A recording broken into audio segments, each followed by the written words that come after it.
इस टॉपिक के निष्कर्ष तक पहुंचने के लिए कम से कम एक बार पूरी वीडियो ज़रूर देखिए। चाहे आप किसी भी धर्म से संबंध रखते हो, आज आप जानेंगे कि आपका धर्म किस नंबर पर आता है। इस दौर में आपका वक्त कितना कीमती है, मैं समझ सकती हूँ, इसलिए हर एक पॉइंट को बहुत ही शॉर्ट में स्पष्ट करने की कोशिश की है। दुनिया में विभिन्न धर्मों का अपना अपना महत्व और इतिहास है। इन धर्मों की उत्पत्ति, विकास और उनकी शिक्षाओं का अध्ययन एक रोचक और जटिल प्रक्रिया है। यहाँ हम 4 प्रमुख धर्मों, हिंदू धर्म, इस्लाम धर्म, सिख धर्म और ईसाई धर्म के इतिहास और प्राचीनता की तुलना करेंगे।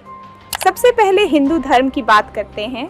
हिंदू धर्म को दुनिया का सबसे प्राचीन धर्म माना जाता है। इसके उद्भव का सटीक समय बताना मुश्किल है, क्योंकि यह धर्म धीरे धीरे विकसित हुआ और इसके अनेक धार्मिक ग्रंथों की रचना हजारों वर्षों में हुई। हिंदू धर्म का प्रारंभ वैदिक युग 1500 से 500 ईसा पूर्व से माना जाता है। इस युग में 4 वेदों ऋग्वेद, यजुर्वेद, सामवेद और अथर्ववेद की रचना हुई। ये वेद हिंदू धर्म के सबसे प्राचीन और महत्वपूर्ण ग्रंथ माने जाते हैं। उपनिषद और पुराण, वैदिक युग के बाद उपनिषदों और पुराणों की रचना हुई, जिसमें ब्रह्म, आत्मा, कर्म और मोक्ष के सिद्धांतों की विस्तृत व्याख्या की गई। महाभारत और रामायण, ये 2 महाकाव्य हिंदू धर्म के महत्वपूर्ण ग्रंथ हैं। महाभारत में भगवद गीता शामिल है, जिसे हिंदू धर्म के सबसे महत्वपूर्ण धार्मिक ग्रंथों में से एक माना जाता है। हिंदू धर्म में अनेक देवी देवताओं की पूजा होती है, जिनमें ब्रह्मा, विष्णु, शिव, लक्ष्मी, सरस्वती आदि प्रमुख हैं। हिंदू धर्म का मानना है कि हर व्यक्ति के कर्मों का फल उसे उसके अगले जन्म में मिलता है। यह पुनर्जन्म के सिद्धांत पर आधारित है। हिंदू धर्म का अंतिम लक्ष्य मोक्ष है, जो पुनर्जन्म के चक्र से मुक्ति है। बात करें इस्लाम धर्म की, इस्लाम की स्थापना 7वीं सदी में अरब प्रायद्वीप में हुई। यह सबसे नवीन प्रमुख धर्मों में से एक है। इस्लाम की स्थापना मोहम्मद पैगंबर ने की, जिन्हें मुसलमान अल्लाह का अंतिम दूत मानते हैं। उनकी शिक्षाओं को कुरान में संकलित किया गया है। हिजरत 622 ईस्वी में मोहम्मद पैगंबर ने मक्का से मदीना की यात्रा की, जिसे हिजरत कहा जाता है। यह इस्लामी कैलेंडर का प्रारंभ बिंदु है। तौहीद, इस्लाम का मुख्य सिद्धांत तौहीद है, जो एकेश्वरवाद पर बल देता है। अल्लाह एकमात्र ईश्वर है और उसकी कोई तुलना नहीं है।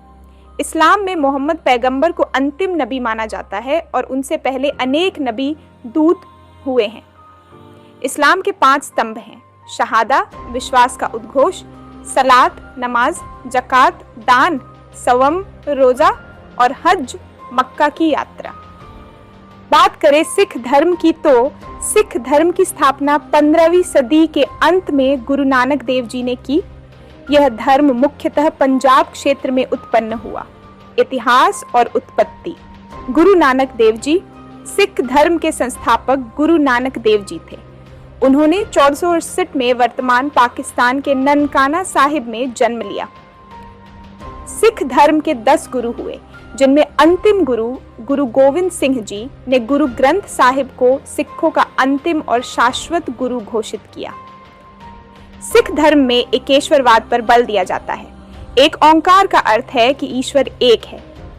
सिख धर्म में सेवा, सेवा भाव और सिमरन, ईश्वर का स्मरण को मुख्य रूप से महत्व दिया जाता है।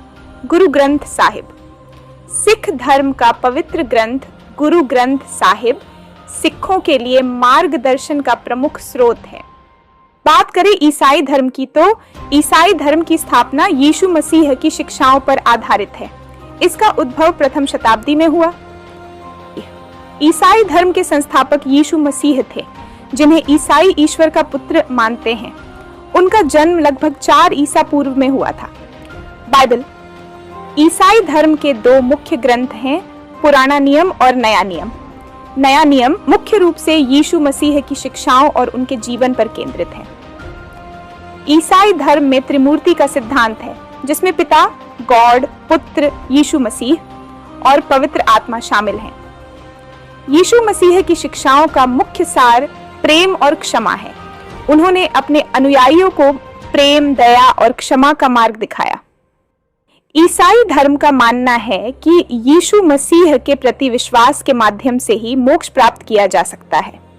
इसके अलावा और भी धर्म है, सभी धर्मों की अपनी एक कहानी है, जिसमें हिंदू धर्म को दुनिया का सबसे प्राचीन धर्म माना जाता है। इसकी उत्पत्ति वैदिक युग में हुई और इसके धार्मिक ग्रंथों की रचना हजारों वर्षों में हुई। इस्लाम, सिख धर्म और ईसाई धर्म की उत्पत्ति क्रमशः 7वीं, 15वीं और प्रथम शताब्दी में हुई। इन सभी धर्मों का अपना अपना महत्व और इतिहास है, जो मानवता को विविध धार्मिक और आध्यात्मिक दृष्टिकोण प्रदान करते हैं। धर्म की प्राचीनता को समझने के लिए यह महत्वपूर्ण है कि हम विभिन्न धर्मों की शिक्षाओं, सिद्धांतों और उनके ऐतिहासिक विकास का अध्ययन करें। इससे हमें यह समझने में मदद मिलेगी कि कैसे विभिन्न धर्मों ने मानवता को मार्गदर्शन और प्रेरणा दी है